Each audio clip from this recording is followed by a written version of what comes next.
Puerta al cielo, alaba al Dios eterno.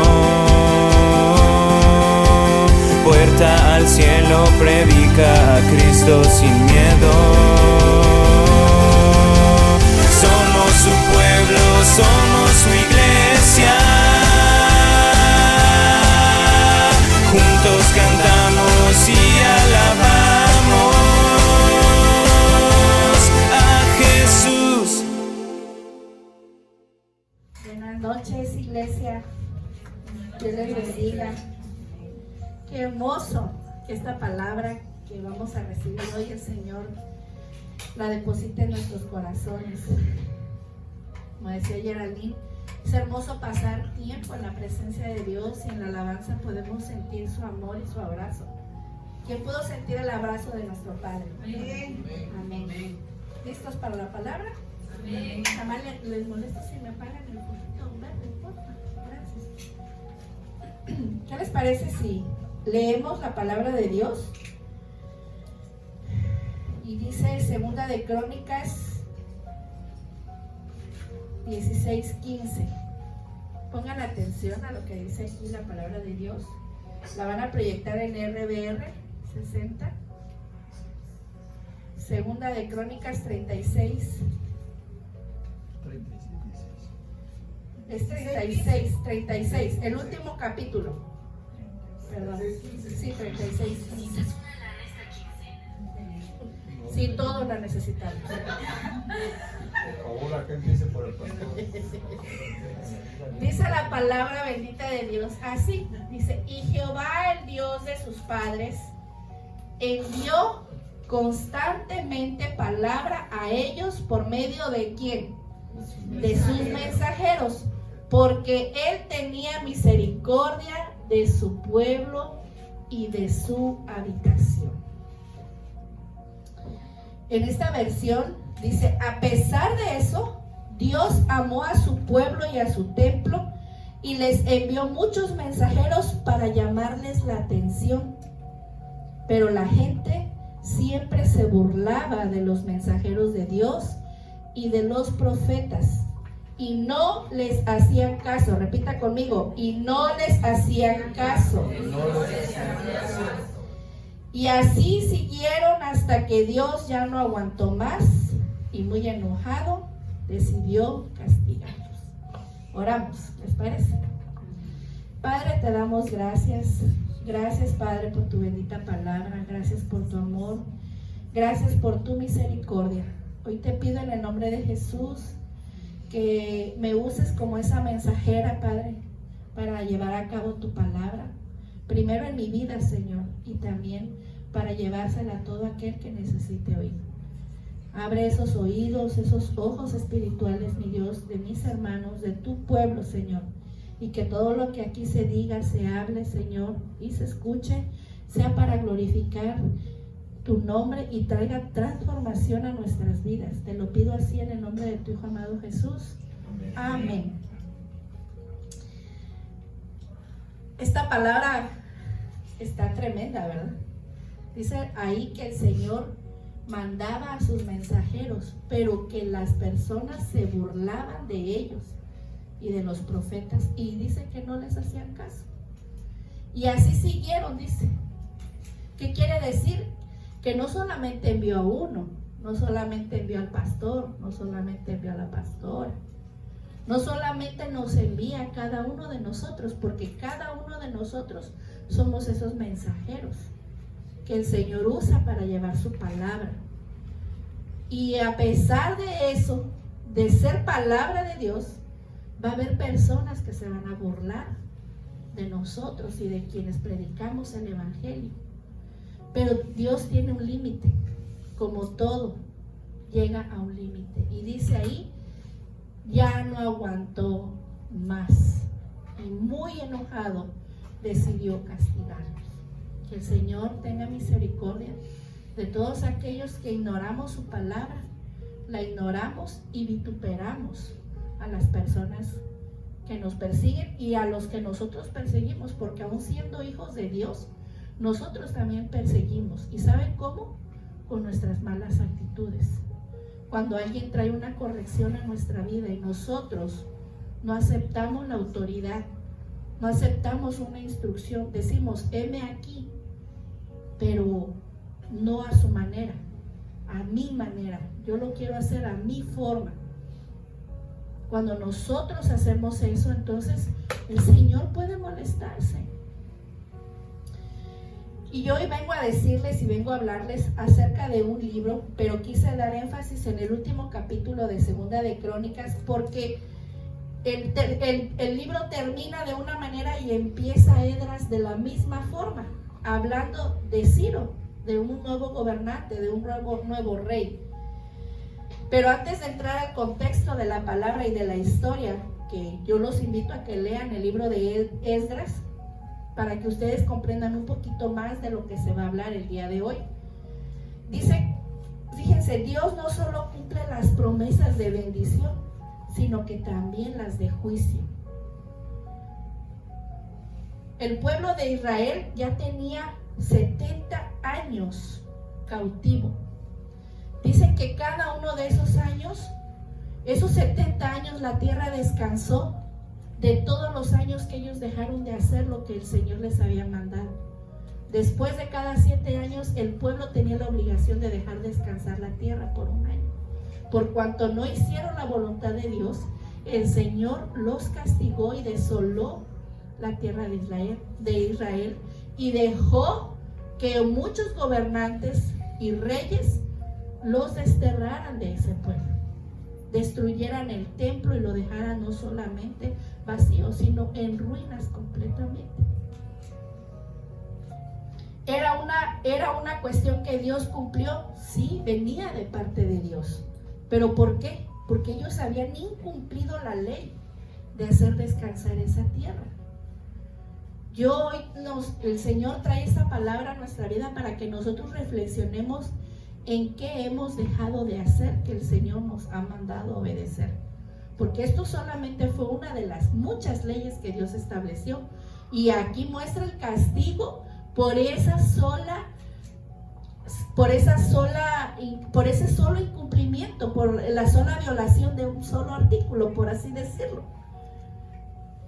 Entonces, sabemos que el pueblo de Israel no nada más incumplió esa ley, también hacían idolatría, también se metían con las mujeres de otros reinos que el Señor les había prohibido, violaban muchas leyes.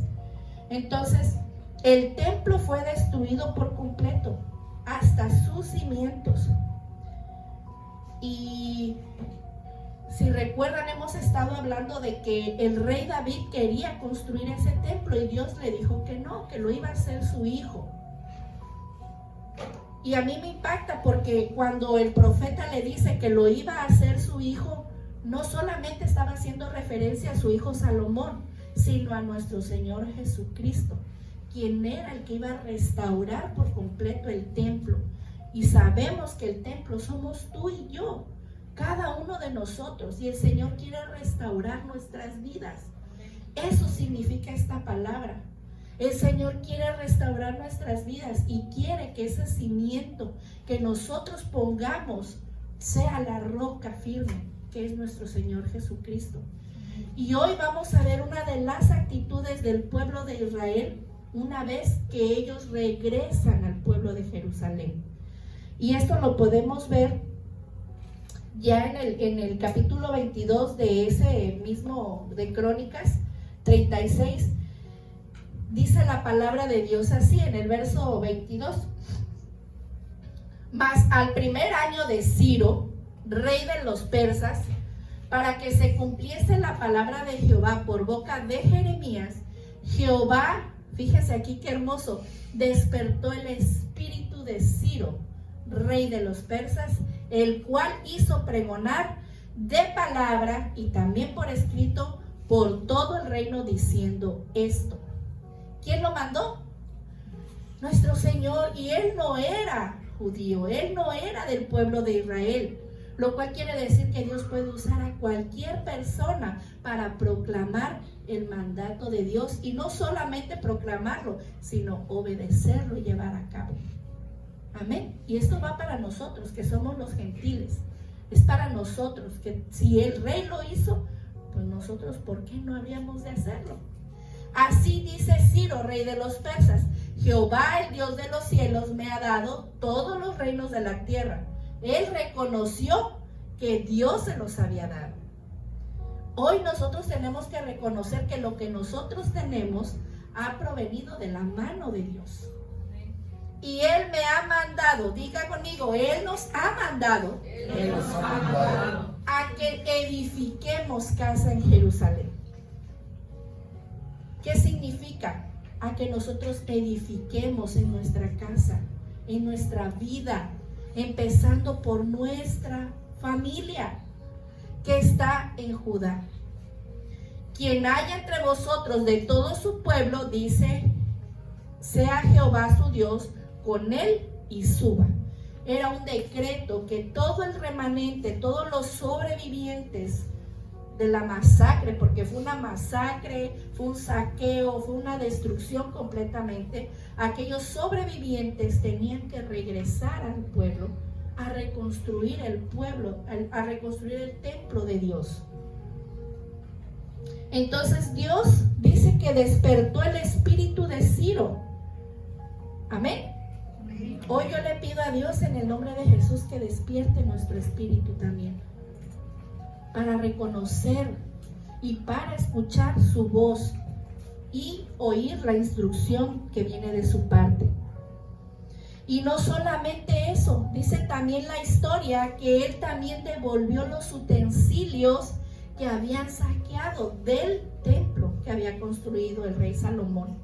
Y Esdras en el capítulo 2 dice cuáles fueron esos utensilios que él devolvió. Devolvieron cantidades enormes de oro, de plata, de bronce, de adornos que tenía el pueblo. Pero yo estoy segura que no era ni siquiera la mitad de lo que en realidad tenía ese templo. También habla de que hace una lista de los sobrevivientes. Esdras entre el 1 y el 2 hace ese censo entre cosas y personas que regresaban. Pero aquí nos habla la Biblia de dos clases de personas, y creo que ya lo hemos mencionado muchas veces: aquellos que son sabios y que construyen su vida sobre la roca, un cimiento fuerte y seguro que impide que los vientos y las tormentas las destruyan. Ese es un tipo de personas. Y también están aquellos necios que edifican sobre terreno blando, donde la casa, o sea, nuestra vida, está vacía y que rápidamente se viene abajo por las inundaciones y el viento. Hoy vamos a aprender a la luz de la palabra que nosotros debemos empezar a edificar nuestra vida en la roca que es nuestro Señor Jesucristo. Si nuestro cimiento es la verdad de Dios que está escrita en su palabra, entonces podemos tener esa certeza de que nuestra vida, por muy difícil que haya circunstancias en nuestra vida, esta permanecerá firme y no será destruida. ¿Quién quiere tener una vida así? Amén. Todos, ¿verdad? Todos queremos que el Señor entonces sea nuestra roca firme, nuestro cimiento. Dice la palabra de Dios en Santiago 3:13.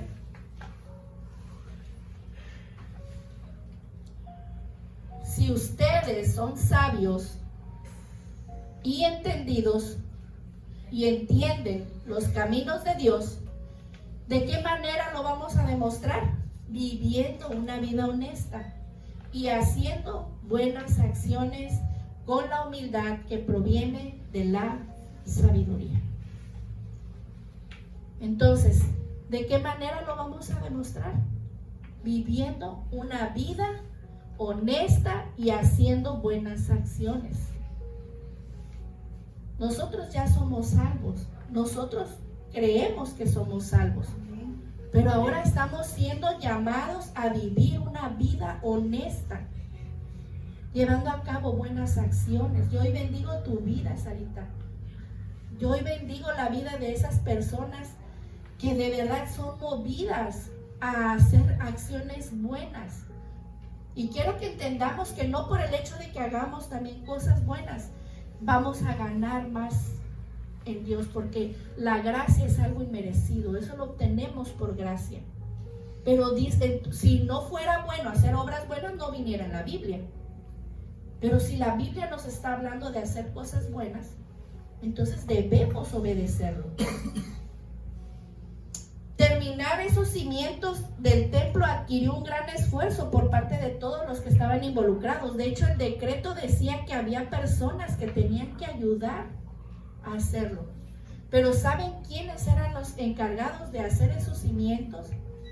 Solamente los levitas, los sacerdotes, los descendientes de los levitas. Entonces no cualquiera, ¿verdad? Son personas consagradas, son personas que vivían una vida consagrada a Dios. Y nadie quiso ser elogiado por ese trabajo. Esa es otra cosa fundamental. Vamos a leer Esdras 3, ¿qué dice, por favor? Dice, en el 7º mes, cuando ya todos los israelitas se habían establecido en sus poblaciones, se reunió el pueblo de Jerusalén con un mismo propósito. Hay otra versión, si me la proyectas, que dice que todos eran como un solo hombre. Como iglesia de Jesucristo, nosotros tenemos que comportarnos. Dice, cuando llegó el mes 7º y estando los hijos de Israel ya establecidos en las ciudades, se juntó el pueblo como un solo hombre en Jerusalén. Pero nosotros no nos ponemos de acuerdo dos personas. Es que a mí no me gusta así. Es que yo no estoy de acuerdo con que acomoden las sillas así. Es que a mí no me gusta cómo predica Pilar. O no estamos conformes con una instrucción, con una manera, con una forma. El pueblo de Israel, para poder edificar el templo de Dios, tenía que actuar como un solo hombre. ¿Saben por qué? Porque el Espíritu de Dios es el que nos une al Padre. Dice, y ustedes conocen al Padre, pero porque me conocen a mí. Y el Padre y yo somos uno. Y nosotros somos unidos a Jesucristo. Por lo tanto, cuando uno acepta la autoridad de Dios, uno se convierte uno con el Señor.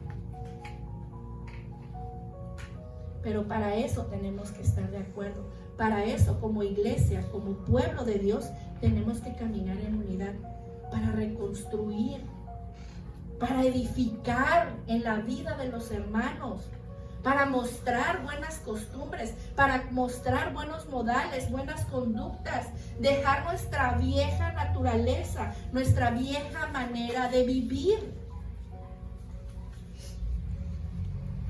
Jesús daba instrucciones incómodas a sus discípulos, yo se los he platicado anteriormente. Pedro era un pescador de redes que pescaba por millares, por centenas. Y Jesús le dijo, ve y saca un pez y saca 2 monedas para que podamos darle al César lo que es del César. Y Pedro pudo haber dicho, pero ¿qué onda con Jesús? Si yo soy experto en redes, ¿cómo me va a mandar por un solo pez? Él no cuestionó a Jesús, él obedeció. Cuando Jesús manda a preparar la Santa Cena, los mandó a seguir a un hombre con un cántaro. En ese entonces eran las mujeres las que llevaban los cántaros.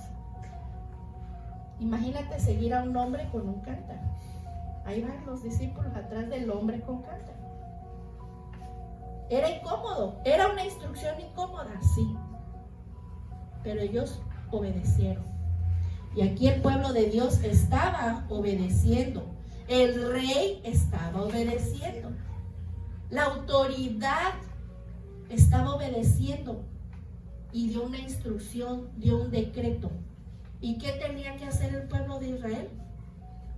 Obedecer, era por su propio bien. Tenían que dejar su pecado, tenían que dejar la idolatría también, porque muchos de ellos ya practicaban cosas incorrectas.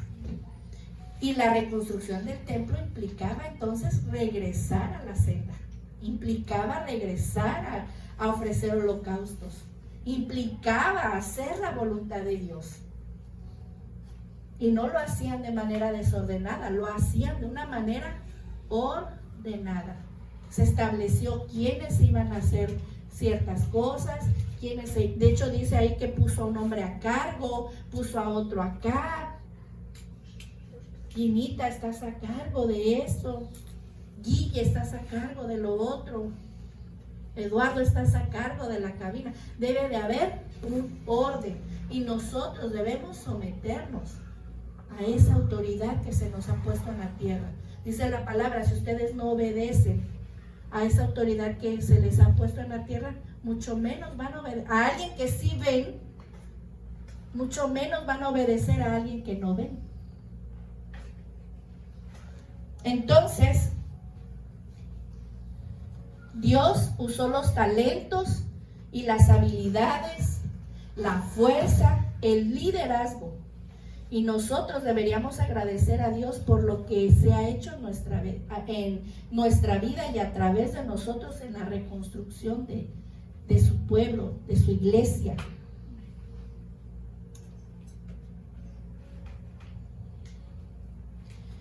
Y podemos imaginar que sigue diciendo la palabra, entonces se levantaron Jesúa, hijo de Josadac, y sus hermanos los sacerdotes, y Zorobabel, hijo de Salatiel, y sus hermanos, y edificaron el altar de Dios de Israel para ofrecer sobre él holocaustos, como está escrito en la ley de Moisés, varón de Dios. Y colocaron el altar sobre su base, porque tenían miedo de los pueblos de las tierras, y ofrecieron sobre él holocaustos a Jehová, holocaustos por la mañana y por la tarde. Y aquí voy a destacar un punto importante. Anteriormente ellos antes de reconstruir el pueblo pudieron haber construido una muralla para evitar que fueran atacados, pero ellos sabían que su protección era el Señor, y ellos empezaron a edificar el templo del Señor.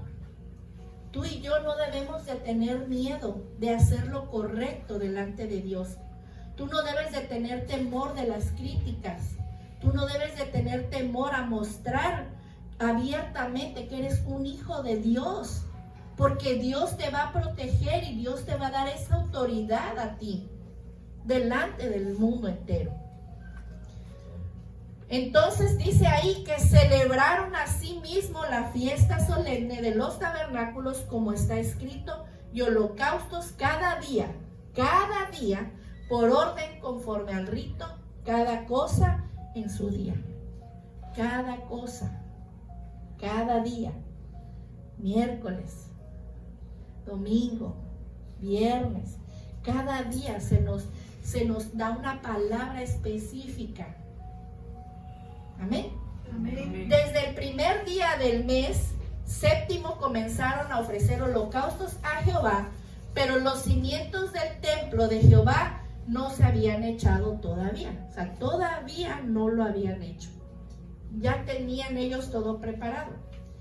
Y dieron dinero a los albañiles y carpinteros, asimismo comida, bebida y aceite a los sidonios y tirios para que trajesen madera de cedro desde el Líbano por mar a Jope. O sea que venían de otros países. El cedro que se utilizaba por decreto del rey hizo que ellos pudieran traer materiales de otros países, conforme a la voluntad de Ciro, rey de Persia, acerca de esto. O sea, él ya lo había ordenado. Entonces, en el año segundo de su venida a la casa de Dios en Jerusalén, en el mes segundo, o sea, un año aproximadamente después, comenzaron Zorobabel, hijo de Salatiel, Jesúa, hijo de Josadac, y los otros, sus hermanos, los sacerdotes y los levitas, y todos los que habían venido de la cautividad a Jerusalén, y pusieron a los levitas de 20 años arriba para que activasen la obra de la casa de Jehová. ¿A quiénes pusieron a cargo de la obra? A los jóvenes. Ellos eran los que iban a empezar a edificar. Nosotros ya no estamos tan jóvenes. Bueno, algunos sí, otros ya no tan jóvenes, ¿verdad? Ahorita les voy a explicar. Y Jesúa también, sus hijos y sus hermanos, Cadmiel y sus hijos, hijos de Judá, ¿como quién? Como un solo hombre, dice otra vez, asistían para activar a los que hacían la obra en la casa de Dios, junto con los hijos de Nadab, sus hijos y sus hermanos levitas. Y cuando los albañiles del templo de Jehová echaban los cimientos, pusieron a los sacerdotes vestidos de sus ropas y con trompetas, y a los levitas, hijos de Asaf, con címbalos, para que alabasen a Jehová según la ordenanza de David, rey de Israel. Y cantaban, alabando y dando gracias a Jehová, diciendo, porque Él es, esto es un canto, este es un cántico, ellos cantaban así, porque Él es bueno, porque para siempre es su misericordia sobre Israel. Y todo el pueblo aclamaba con gran júbilo, alabando a Jehová, porque se echaban los cimientos de la casa de Jehová. Entonces, ¿con qué actitud tú estás reconstruyendo tu vida? ¿Con qué actitud tú estás obedeciendo la palabra de Dios, aunque la instrucción sea incómoda?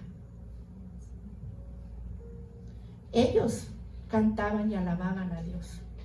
Y muchos de los sacerdotes, de los levitas y de los jefes de casas paternas, los ancianos que habían visto la casa primera, o sea, la que había construido Salomón, viendo echar los cimientos de esta casa, lloraban en alta voz, mientras muchos otros daban grandes gritos de alegría. Y hasta aquí me voy a detener. El tema del día de hoy se llama las dos actitudes. Unos alababan y estaban en gran júbilo. ¿Quiénes? Los jóvenes. Y los ancianos lloraban. Debido a que el nuevo templo fue construido sobre los cimientos del templo de Salomón, estas dos estructuras no eran iguales para empezar. Eran del mismo tamaño, pero eran de diferente material, de diferente estructura. Y lo que decía Geraldine, que a veces los niños vienen con alegría, con hambre, con sed. Los jóvenes de ese tiempo no habían visto el templo que había construido Salomón. Para ellos era una oportunidad nueva de alabar a Dios, de reconstruir una vida. La diferencia entre un joven es que él no conoce, ellos no sabían cómo era el templo anteriormente. Para ellos esto era nuevo. Pero la gente adulta dice que lloraba cuando vieron que echaban los cimientos. Muchos de nosotros nos lamentamos por las glorias pasadas y vivimos en ese pasado. Es que cuando yo tenía, es que cuando yo ganaba, cuando yo podía, y nos vivimos quejándonos. Era algo hermoso lo que estaba sucediendo y ellos lloraban de alegría, lloraban de tristeza, porque ese templo no se parecía en nada a lo que era el templo de Salomón o el que había construido Salomón. A Dios le interesa más nuestra manera de ser que lo que podamos lograr, hermanos, porque el mundo va cambiando, el mundo se va renovando, hay cosas nuevas, hay cosas que van cambiando, las cosas no pueden ser iguales siempre. Y los jóvenes tenían esa frescura, los jóvenes tenían ese vigor. Y al final de cuentas, todo lo material que nosotros podamos hacer, con el tiempo se iba a deteriorar. Ese templo, yo estoy segura de que si no se hubiera destruido al final de los años el templo, pues todo perece. Lo único que no perece, lo único que no pasa, es la palabra de Dios. Eso es lo que permanece Por eso es que Dios no está tan interesado en los templos. Dios no estaba tan interesado en que le hicieran un templo. Lo que Dios quiere es que nosotros reconstruyamos nuestras vidas con un templo nuevo, con un templo limpio, con un templo puro, donde Él pueda habitar, donde su presencia haga cosas nuevas en nuestra vida. Es momento de que dejemos de lamentarnos por el pasado. Es momento de que dejemos de llorar. Y no con eso estoy diciendo que ellos no hayan sido llenos del Espíritu Santo, porque en realidad el Espíritu Santo puede llenarnos de esa alegría, de ese júbilo, de agradecimiento a Dios. Pero al mismo tiempo nos puede contristar. Al mismo tiempo nos puede entristecer. ¿Por qué? Porque es la manera en la que nosotros nos vamos a arrepentir de nuestra manera de vivir. Entonces no es malo que lloremos, pero ese llanto tiene que ser provocado por un arrepentimiento genuino, por una situación que el Señor, eso nos va a llevar a una transformación.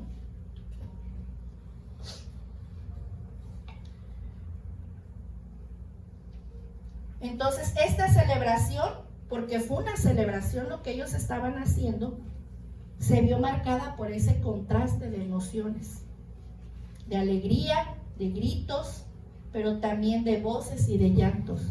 Dice el siguiente versículo: y no podía distinguir el pueblo el clamor de los gritos de alegría de la voz del lloro. O sea que hubo gran alegría, pero también hubo un gran llanto, porque clamaba el pueblo con gran júbilo, pero se oía el ruido hasta de lejos. Entonces, el Espíritu Santo puede estimularnos, alegrarnos por esa bondad y esa gracia, pero también para lamentarnos por nuestros pecados. Ese lamento que provoca una transformación a través de una disciplina, a través de una corrección.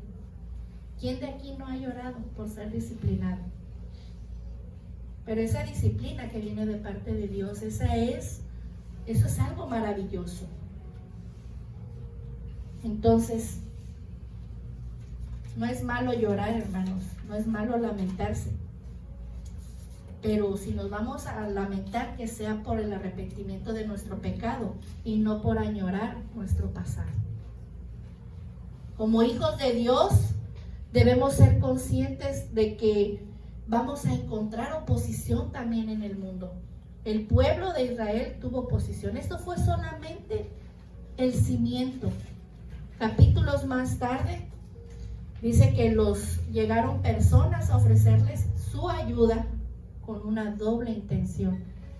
Les dijeron: oigan, nosotros también adoramos a su Dios, queremos ayudar.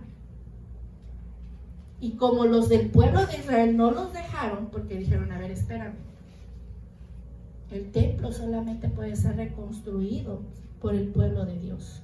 Y ellos se molestaron tanto que fueron y le mandaron una carta al siguiente rey. Y él paró la construcción.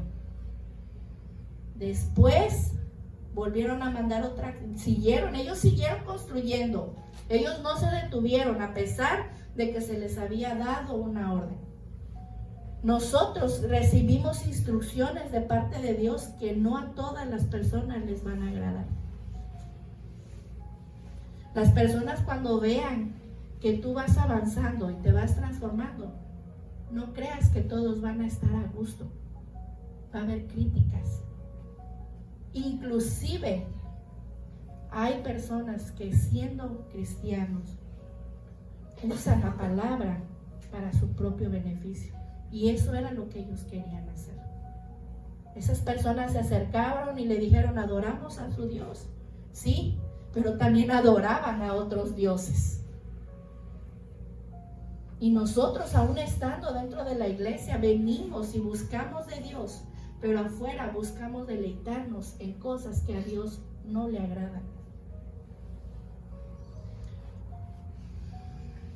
Y muchas personas intentarán entonces desalentarnos, intimidarnos o causarnos injustamente alguna acusación.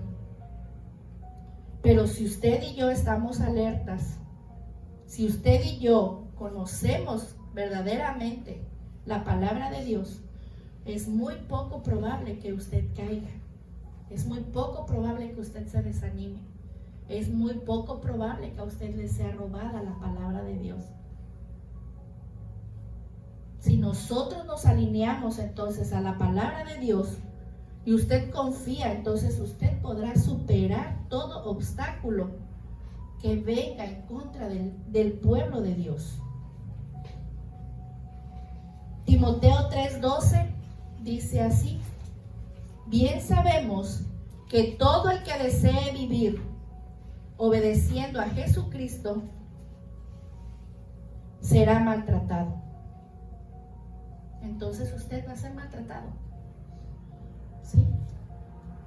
Así es. Pero los malvados y los engañadores irán de mal en peor y engañarán a unos, pero serán engañados también ellos por otros. Entonces, hermanos, yo hoy te pregunto, ¿qué actitud vas a tener enfrente de toda adversidad? ¿Vas a seguirte lamentando? ¿Vas a seguirte quejando? En la Biblia hay una historia, en Lucas 17:11. En NTV, por favor, amor. Dice: mientras Jesús seguía camino a Jerusalén, llegó a la frontera entre Galilea y Samaria. Al entrar en una aldea, 10 leprosos se quedaron a la distancia, gritando: Jesús, Maestro, ten compasión de nosotros. ¿Sí? Jesús los miró y dijo: vayan y preséntense a los sacerdotes. Y mientras ellas iban, quedaron limpios de la lepra.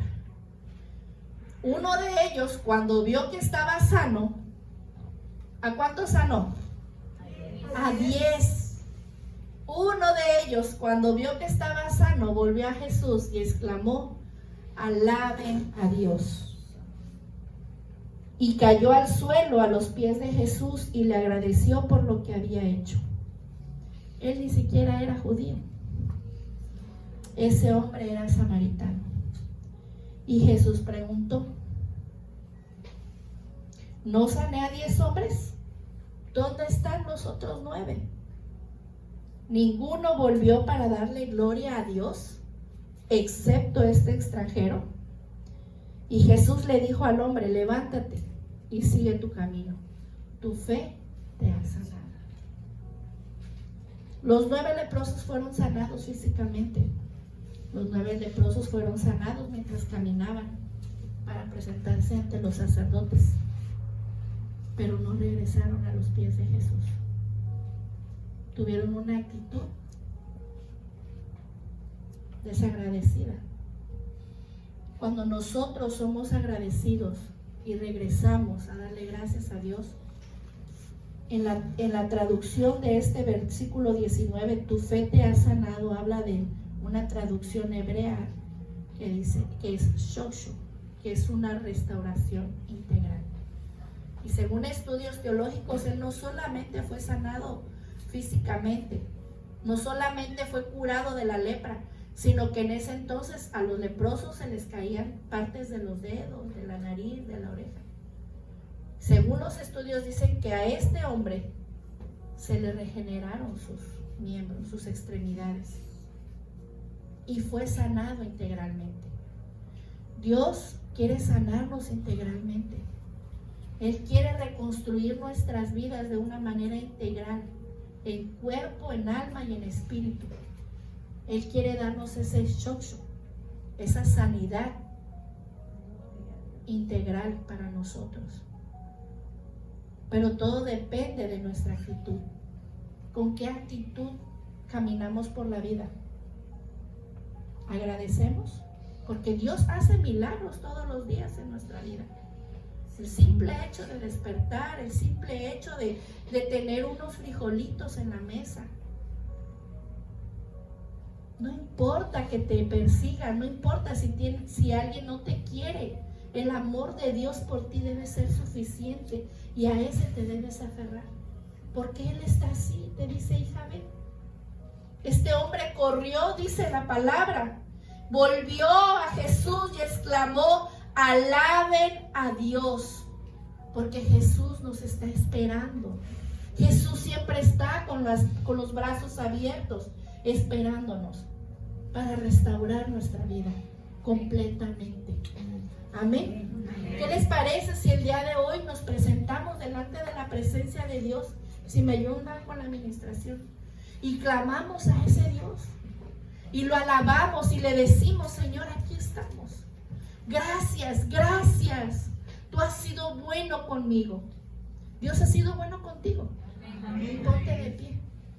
Ponte de pie y alaben a Dios.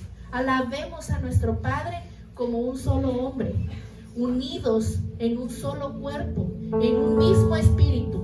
Amén. Amén.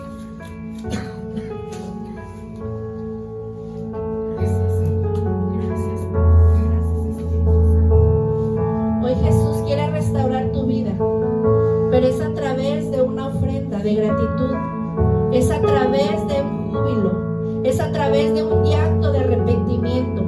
Es lo que a Él le agrada. Vamos, abre tus labios y dile lo bueno que ha sido contigo. Corazón, agua que sacia mi ser, monte al que subí.